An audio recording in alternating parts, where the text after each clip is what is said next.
All right, you need your stars to lead you, and Brandon Ingram and CJ McCollum failed again for the New Orleans Pelicans, and it should raise big questions about their future. Plus, we'll look at the defense and the center position in a post-game reaction to Game 2 and a live episode of Locked On Pelicans. Let's go.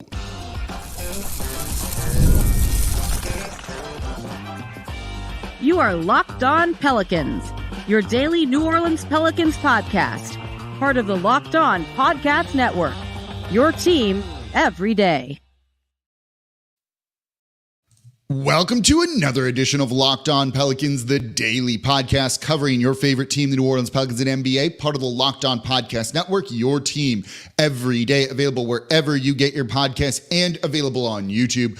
I'm your host, Pelicans Insider, credential member of the media, Jake Madison, at NOLA Jake on Twitter, here with y'all for a live post-game show for Locked On Pelicans after the Pels lose to the Oklahoma City Thunder 124-92. Straight up, and there's no way we're going to sugarcoat this, getting embarrassed here on Locked On Pelicans. Not at all what you wanted to see from them in this game. We're going to break down the stars not performing. Brandon Ingram, CJ McCollum, basically no showing, in my opinion, here. And what's it mean for the future? The defense, was it good in game one? Not exactly, and it fell apart in game two, and I'm going to tell you why. And then Jonas Valanciunas, Larry Nance Jr., what do the Pelicans do with the center position going forward? Today's episode of Locked On Pelicans is brought to you by Monopoly Go. Get in the game, join your friends, download Monopoly Go now free on the App Store and Google Play. I'm competitive. It's a lot of fun to play. The mobile hit twist on classic Monopoly. And of course, become an everyday or listen Monday through Friday to Locked On Pelicans. We are the #1 Pelicans podcast covering everything you want. And look, if you are an everydayer of Locked On Pelicans, a lot of what happened in this game didn't surprise you, especially the defense. More on that coming up later in the show. But we've got to start with this. Look, it's a star-driven league in the NBA, and Brandon Ingram and CJ McCollum straight up didn't get it done. Ingram's numbers don't look terrible at the end. 18 points on 10 shot attempts. That's really good. But he did nothing in the first half of the game. Absolutely nothing. The first half of the game, he had 4 points. He had more turnovers than shot attempts. Think about that for a minute. He found some offense in the third quarter, but by then it was too little and too late.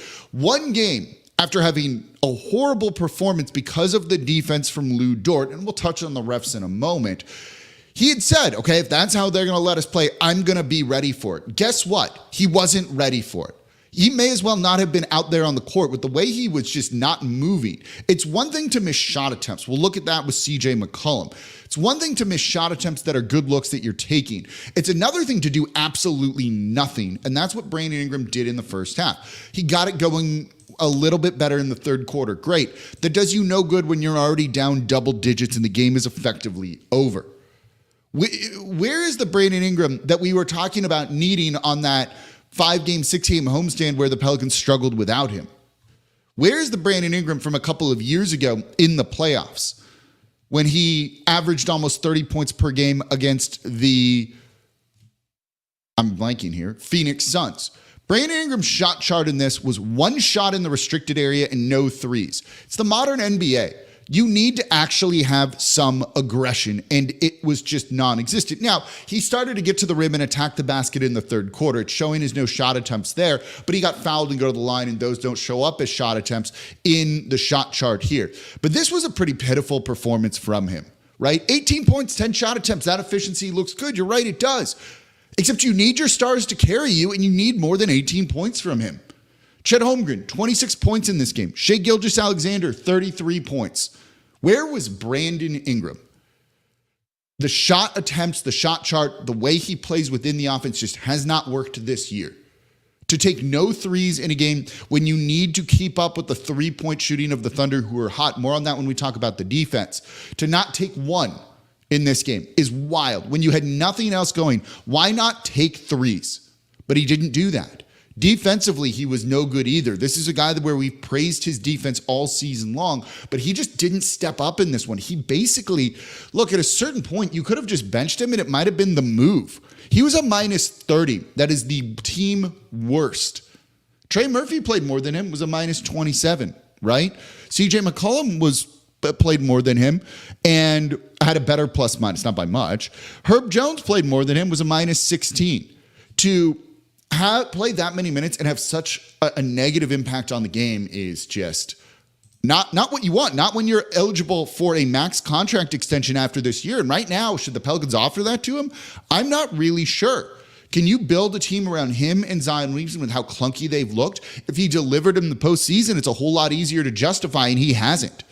Say what you want about CJ McCollum, and he had a bad game too. They are picking on him defensively. More on that again in the next segment here. He at least took good shots. His threes were open that he was taking. He just wasn't making them, right?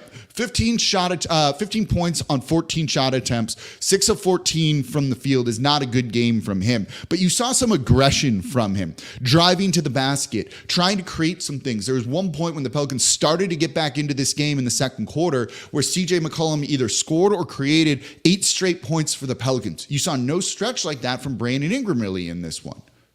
Your stars have to carry you. And if they don't, one, are they stars?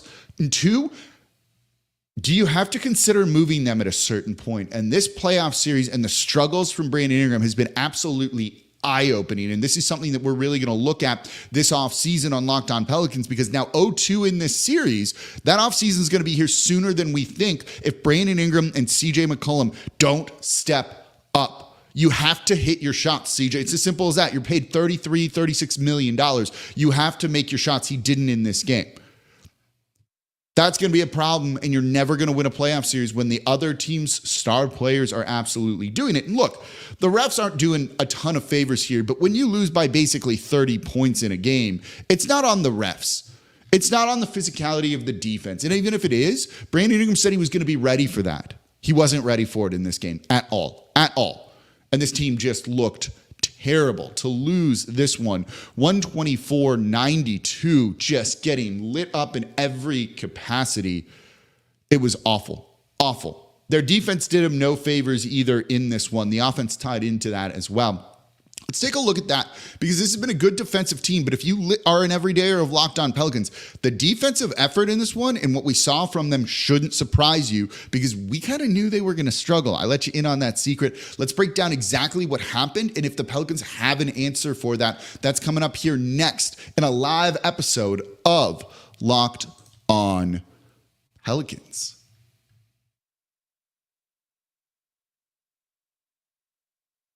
Right now, though, I'm excited to tell you about eBay Motors. Passion, drive, patience. The formula for winning championships is also what keeps your ride or die alive. eBay Motors has everything you need to maintain your vehicle and level it up to peak performance. I work on all of my vehicles. I have a 50-year-old car. I've got a current car, and I keep them all running, and I work on them with parts from eBay Motors. Whether you want speed, power, style, superchargers, roof racks, exhaust kits, make it sound louder, eBay Motors has you covered. An old classic car, they have the parts too, and those parts are going to fit every single time. And with over 122 million parts for your number one vehicle, you're always going to find exactly what you're looking for. And with the eBay Guaranteed Fit, your part is guaranteed to fit your ride every time or your money back.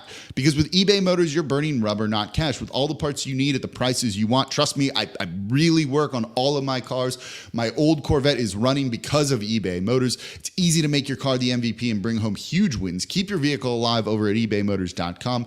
Eligible items only. Exclusions apply. eBay Guaranteed Fit only available to U.S. customers. And thank you for making Locked On Pelicans your first listen today and every day. We are here Monday through Friday, the number one Pelicans podcast, covering everything you want. The defensive adjustments that didn't work for the Pelicans we'll look at here. The star players not stepping up, what it means for the offseason. We cover it all here. Please subscribe wherever you get your podcast and join almost 10,000 Pelicans fans on YouTube as well. We are part of the Locked On Podcast Network, your team every day. Now, are you watching Fox Sports or ESPN on your TV all day? Do you have to turn down the volume with all of that shouting? Make the switch to Locked On Sports today, where this show is also streaming right now. A free 24/7 sports streaming channel programmed for you every day to bring you the latest and biggest sports stories without all the screaming. Locked On Sports Today brings you the can't-miss analysis, opinions, and news streaming 24/7 on YouTube or the free Amazon Fire TV channels app, part of the Locked On Podcast Network, your team every day. By the way, it's NFL Draft today. For your second listen, go listen to Locked On Saints. Ross Jackson making sense of everything black and gold. new QB, please. He's going to be covering it over at the Locked On Saints podcast. So right now on Locked On Pelicans, we're talking about the 124-92 loss for the New Orleans Pelicans in Game 2 to the Oklahoma City Thunder. We're doing a live post-game instant reaction show. They struggled on defense in this game. To have the sixth best defense all season long and then come in and look like one of the worst might shock you, but not if you're an everydayer of Locked On Pelicans. If you're an everydayer, it means you listen Monday through Friday. I told you this was coming. And it happened immediately in this game. The Oklahoma City Thunder shot 14 of 29 from three. That's 48.3%. Let's round up. Let's just say they shot 50% from three here. That's one game after they shot in the low 30s from three. Those were wide open looks for Oklahoma City in that first game, though. And I said the Pelicans were not doing a good job of contesting the three-point shot. And that OKC, when they as a team review that film, they're going to go, keep taking those shots, keep shooting, because they're going to fall at a higher rate because those are great looks. And we're going to run this team out of the building. Yes, game one was close, 94-92, only losing by 2. But if OKC shoots even average from three in that game, they win by double digits. They shot better than average in this game, and we see what the final score was here. This shouldn't have surprised you that the Pelicans were giving up wide open looks. They did it in game one. They're terrified of Shai Gilgeous-Alexander attacking the basket. And they're playing off of him. They're switching. We'll get into that part in a second here. And it's leading to them not defending the three-point line because they are scared of him. So this isn't working, because Shai went out and scored 33 points, and you let them shoot 50%, let's say, from three in this game. The defensive adjustments, just the defensive game plan is broken right now for what they tried to do in this game. So what the Pelicans do defensively always is they switch. Shai Gilgeous-Alexander has the ball. Chet Holmgren comes over, sets a screen for him, right? And then whoever is guarding Chet switches on to Shai Gilgeous-Alexander, and then whoever was guarding Shai, Herb Jones most likely, switches on to Chet. Or if it's Shai and it's Jalen Williams, or Josh Giddey is a better example. Josh Giddey comes over and sets a screen for Shai Gilgeous-Alexander. CJ McCollum is on Josh Giddey. He switches on to Shai. It puts Herb Jones on Josh Giddey. That is a mismatch in favor of the Oklahoma City Thunder. They are attacking. That happened in the game-winning shot by Shai Gilgeous-Alexander in game one. They had Herb Jones on him. Josh Giddey set the screen, and they switched CJ on to him, who promptly fouled him for an and one, sent him to the line, and that was the ball game and all she wrote right then and there. You had Herb Jones on him. Why switch? The Pelicans tried to address that. Willie Green talked about it after practice the other day, going into this one, that they don't want to maybe just commit to switching absolutely everything, which I think is somewhat of the right game plan here. So in game two, their big adjustment defensively was, let's not switch, let's fight through screens. Didn't work. Look, applaud the effort. At least they tried something differently there, but the results speak for themselves, right? It didn't work at all. One of the things they were doing when they tried to fight through screens is what's called dying on a screen. Basically, the screen's working. You set that pick, guy runs into you, and it frees up the other guy. And now someone then has to come over and rotate over to cover the man with the ball who has some space. So now your defense is rotating, and a rotating defense you can beat with superior ball movement, and the Oklahoma City Thunder have that. So now someone's rotating over to cover Shai, which means he kicks the ball out, which means now someone needs to go rotate to that guy to cover him, which means they pass the ball again, and they were generating wide open three-point shots. That's why early on in this game, the Oklahoma City Thunder were shooting 64% from three in the first quarter. It was because the Pelicans shifted and changed their defensive game plan to not switch, to fight through screens, and it straight up didn't work. So what they did later in the game was just go back to switching everything. But we saw in game one, that didn't work either. You see the conundrum here, the problem for New Orleans and their defense. So now, as the game progresses, you're getting CJ McCollum switched onto Shai Gilgeous-Alexander again and again and again. And CJ's not a good defender. You have to have Herb Jones on him, and the Thunder are doing everything they can to get Herb Jones off of him. And because what didn't work in the first quarter was trying to keep him on there because they were getting burned by other people. Shai was kind of quiet in the first quarter, I thought. They went back to what didn't work there. So you made an adjustment, it didn't work, and then you reverted to the thing that didn't work in the first place. It's not an ideal position for the Pelicans to be in, and that means they're going to need another defensive adjustment, a big-time defensive adjustment, going into game 3 when you're at home? Is that more zone? Is that something else? Is that just blitzing Shai? Maybe. I'm not entirely sure what they're going to do yet. I'm going to review this film. We'll look at that in probably tomorrow's episode of Locked On Pelicans. But they've got to do something because they got burned defensively. But look, I don't want to say like I told you so, but I told you so. And if you're an everydayer, this didn't shock you going into this game. But that's where they really, truly lost this. This impacts their offense too. The Pelicans thrive off of turning defense into transition points on offense. But when their defense is getting burned and can't force turnovers, and they didn't force turnovers in this game, the Oklahoma City Thunder had just 8. How many fast break points do you think the Pelicans scored? I'll pause for dramatic effect here. They had just 6. They had just 6 points in the fast break.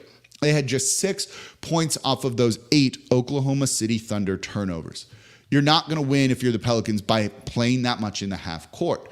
And then when you are now forced into the half court, if you turn the ball over, you're trying to defend in transition.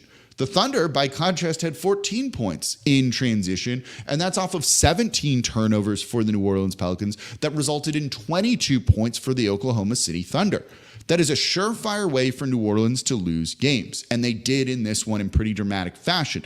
Ingram, CJ didn't help them offensively, but the defense gave them no chance in this. You're not going to win very many games when your defense can't get stops and when your star players aren't playing well whatsoever.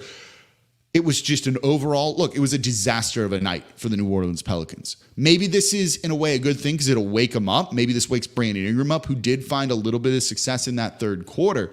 But you need to make some big-time adjustments if you want to extend the series. And look, beyond just having pride and wanting to win games, it's in their best interest to extend the series because maybe you get Zion Williamson back. He talked the other day after practice saying, it's definitely a realistic possibility that he can return in the postseason.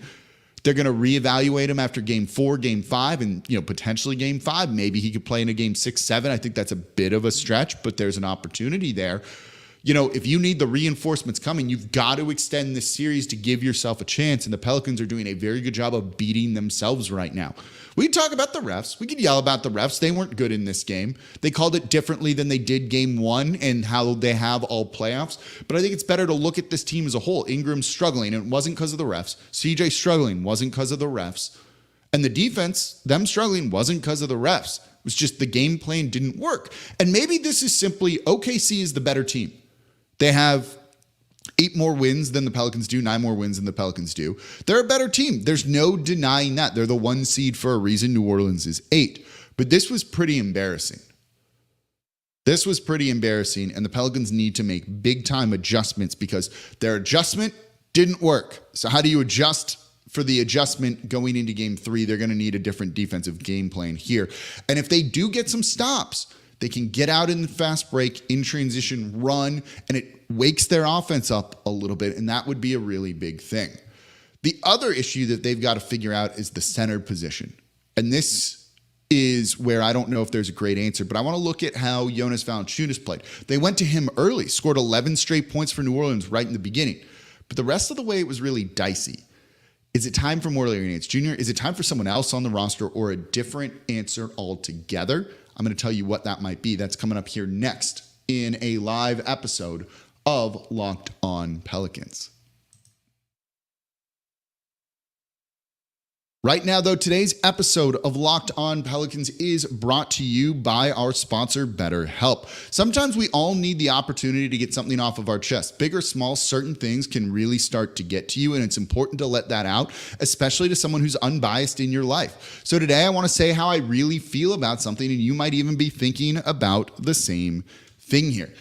This Pelicans team's got to have some more pride. They've got to have some more pride and go out and act like they truly care. And I feel like this is a bad representation of the city of New Orleans, particularly with that environment at OKC where it was awesome. And I'm hopeful that we're going to get a good crowd turnout in the Smoothie King Center for Game 3. But Therapy can be different for everybody. Most of us have bigger problems than our favorite sports teams, and it's important to get things off your chest every once in a while. So if you're thinking about starting therapy, give BetterHelp a try. It's entirely online, designed to be flexible and suited to your schedule. Visit BetterHelp.com/LockedOnNBA to get 10% off your first month. That's BetterHelp, HELP.com/LockedOnNBA to get started.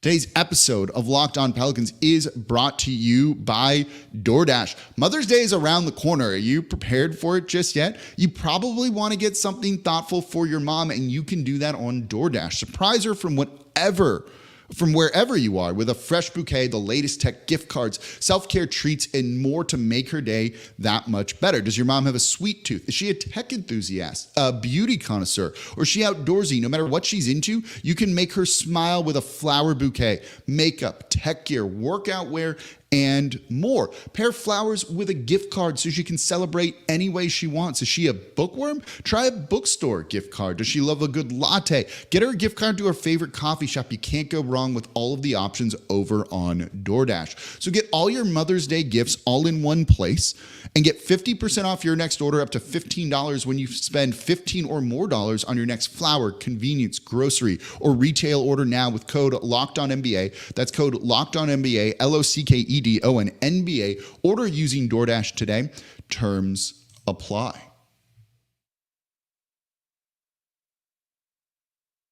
And thank you for making Locked On Pelicans your first listen today and every day. We are here Monday through Friday, the #1 Pelicans podcast covering everything you want to know about this New Orleans Pelicans team. We are live streaming this to the Locked On NBA channel, Locked On Pelicans, by the way, and Locked On Sports Today. So please subscribe to all of those as well. I am one of the co-hosts on the Wednesday episode of Locked On NBA. If you want the national perspective on all of the postseason games happening, check out the Locked On NBA podcast. Make that your second listen today. And become an everydayer of Locked On Pelicans. That means you listen Monday through Friday. And if you're watching live with me right now, comment on YouTube if you are an everydayer as well.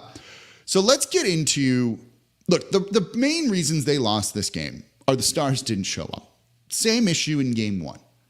The defense really struggled in this game too because the game plan wasn't bad and they just didn't have the right kind of adjustment to what the Oklahoma City Thunder wanted to do. Look, sometimes there's just not an answer. Sometimes there is just not an answer, and this team is better than you are. It hurts to hear, right? We want to look for blame and focus on one thing because then if they can change that, you can go and win the next game. You can go and win the series. If the refs are a problem, let's blame them, right? Sometimes it's just not the case. Look, OKC's good. They were a top 5 offense, a top 5 defense. They were right in the running for the 1 seed all year long. This team has been very, very good. Let's not lose sight of that, right? In the words of Willie Green, give them credit, but it's also true. However, the Pelicans shouldn't get blown out like that. That game one was winnable. That means game two and the rest of the series is winnable too. The Stars have to play better and the coaching staff has to come up with the right defensive game plan, and we'll see if they can do that in game three. Tomorrow on Locked On Pelicans, we're going to have another crossover, by the way, with the Locked On Thunder podcast. Rylan Stiles, we're going to kind of break down what we've seen from the first 2 games, and he's got some insight on how to beat this Thunder team. He was texting me a lot during the game, and it was really great to see. We're going to share that with y'all in another crossover episode of Locked On Pelicans, Locked on Thunder. But let's talk about the center position, because this has kind of been a lightning rod thing all season long for New Orleans. Do you use Jonas Valanciunas more? Do you use Larry Nance Jr. more? Are they just kind of failing this entirely? So the Pelicans got off to a good start with Jonas Valanciunas. He scored 11 points, straight points for New Orleans, 5 of 7 in the first quarter. That's like just straight up really good, right? But the rest of the way he struggled. And so while I thought he did a good job in that first period, you saw the Oklahoma City Thunder adjust to him very, very quickly. That doesn't mean it's the wrong thing to go with him more, and I'll explain why coming up here in a moment. He finished with 19 points on 14 shot attempts, 7 rebounds. That's not bad, right? But he had just 8 points the second, third, and fourth quarters combined. It wasn't the same impact as that first quarter, and it wasn't because they were using him less, and part of it was that. But he also played almost 9 minutes in the second quarter. In the second half of this game, while he played very limited, he still could have made more of an impact than he did, and he wasn't able to because Chet Holmgren, despite him looking so skinny, I still think is a bad matchup. in the second half, you saw him go one-on-one against Chet, and Chet just blocked him, right? Chet was playing more physical than most Pelicans out there. He's playing more physical than Brandon Ingram was. Brandon Ingram tried to go into him a couple times, and Chet Holmgren just absorbed those body blows, right? JV looks like he has a significant advantage there, but his post game isn't that advanced, and it was creating a part of a problem. And so if Chet Holmgren's going to win that matchup, it's an issue. And you saw that here, where JV wasn't the answer. He wasn't necessarily the problem either, but he certainly wasn't the answer. I think when you look at the center position here, this is just an issue for New Orleans. It's been all season long, and hindsight is they should have done something at the trade deadline. Maybe it was going to get Daniel Gafford or doing something else, and they've put themselves in this position. You get some flashes of Jonas Valanciunas, but right after that, he struggled defensively. Chet Holmgren was hitting threes over him. Chet Holmgren was getting down low and scoring against him and kind of just did what he wanted. And if he's going to do that, I don't know how playable JV can be. 26 points for Chet, 3 of 6 shooting from 3, 7 rebounds, right? He was really good in this game. 2 blocks. That's not something that the Pelicans really have an answer to. Now, you also had, up and down minutes from Larry Nance Jr. Defensively, he kind of gives you a little bit more. He can get out on the perimeter. He can defend a little bit better. He was doing a very good job rebounding, because that's an area that you can beat up the Oklahoma City Thunder. They're very susceptible on the boards, and even though Larry Nance Jr. is undersized, well, that doesn't become as big of an issue against a team like the Thunder. But if he's going to play 14 and a half minutes and just give you 2 points, what are we doing here, right? Like, you have to score points, and when you lose 124-92, you got to score. If you can't break 100, you got to score here. And so kind of where I'm at with this is, look, don't play Cody Zeller. You saw Jeremiah Robinson-Earl get some run after Larry Nance Jr. left the game injured, and that was the correct move, I think. But at this point, here's kind of where I'm at. If your offense really struggles to score, if Brandon Ingram and CJ McCollum just aren't going to really give you anything, and they didn't in this game, then just roll with JV, right? Like, if you can't score, who cares how good your defense is, right? The Thunder could have been held to 100 points and they still would have won this game. At that point, you may as well just kind of go all offense and just see if you can somehow get a little bit hot and beat this team. And that probably does mean more Jonas Valanciunas and playing through him a little bit more, even if I don't think it's the best idea. And that's more born out of me being like, I got nothing for you here. I don't know if there's an answer. This game was pretty demoralizing. You can probably hear it in me too. They can go out and compete with this team, but they've got to find some offense, and it's not Larry. I don't think Jonas is the answer, but I know that the answer at this point is not Larry Nance Jr. You kind of get what I'm saying there with that center position. This is what they're going to try and upgrade first thing if we want to kind of get a hint of the offseason here. I don't know if they're going to look to move Brandon Ingram or CJ McCollum yet. This is going to be a whole bunch of shows we're going to do, but I'm going to give you a preview of it kind of right now. When you kind of try and look at this situation and triage it, right? You're hurt. You don't necessarily jump right to surgery. You try rest. You try other things first. So what they're going to try and do first is bring in a different center and see if that maybe unlocks this team a little bit more. Given the way Brandon Ingram is playing, I don't think that's going to do a whole lot. It won't hurt to bring in a different center, but you need to find something in there, because you can't actually combine Larry Nance Jr. and Jonas Valanciunas into one player. That wouldn't be fair to their families at all, even if that would kind of solve a lot of what the Pelicans need right now. And we don't have the technology to do that yet. So you have to upgrade the center position or just change it. And then if that doesn't work, that's when you have to make kind of hard decisions around Brandon Ingram, Zion Williamson, and what have you. But having Zion back would certainly help in this one. And maybe they could do that if they find a way to extend this series, but that's not something that they really have been able to figure out just yet. Let me know in the comments down below what you think is the biggest reason why they lost this game, why they were outplayed by the Oklahoma City Thunder. There's a lot of them, but you've got to get more from Brandon Ingram. Like, this was his opportunity to shine. He's been a little bit overshadowed by Zion Williamson all season long, right? Well, it's fair or unfair. It's been the truth.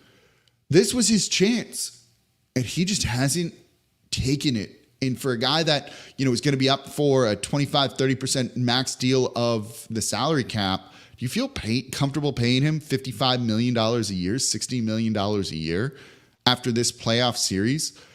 Lu Dort's a good defender, Don't get me wrong. Is he this good? I don't think so. So right now, to kind of sum up this episode, this game, I think, was emblematic of the problems that the Pelicans have kind of faced all season long. Brandon Ingram, the shot chart, the clunky offense at times has really been an issue for this team. You saw it kind of come up here. Defensively, they've given up a lot of wide open threes. They've done a good job of contesting it. They're seeing that fall apart right now. And then the center position is kind of a mess of their own making by not doing anything at the trade deadline. And I said they shouldn't. I was completely wrong about that one. Oh boy, was I wrong about that one. But now they're in this position in, hopefully it's on the coaching staff kind of at this point to figure out some of the answers and to get better play out of Brandon Ingram and CJ McCollum, because if they don't make some changes quickly going into game 3 and significant changes at that, well, this is going to be over in 4 games. The Pelicans would be lucky to win one right now with the way that they are playing. So there you go. So that's going to do it for a live post-game reaction episode of Locked On Pelicans. Hopefully you could enjoy Locals Thursday at Jazz Fest and take that in a little bit tomorrow. It's beautiful here in New Orleans right now. And then we get to be back in the Smoothie King Center for Game 3, where I think the atmosphere is going to be awesome. The Pelicans are going to need it. So let's pack the Smoothie King Center, see what we can do to help this team get a victory, extend this series, and then maybe get Zion Williamson back and see if that can change things pretty dramatically. The Pelicans certainly know they've got to play better here, but you got to get more for Brandon Ingram, CJ McCollum. Defense has to be better, and you've got to figure out what to do with the center position. So that's going to do it for this episode of Locked On Pelicans. As always, I'm your host, Jake Madison, at NOLA Jake on Twitter. We are part of the Locked On Podcast Network, your team every day. Subscribe, join almost 10,000 Pelicans fans on YouTube, and I'll see y'all tomorrow.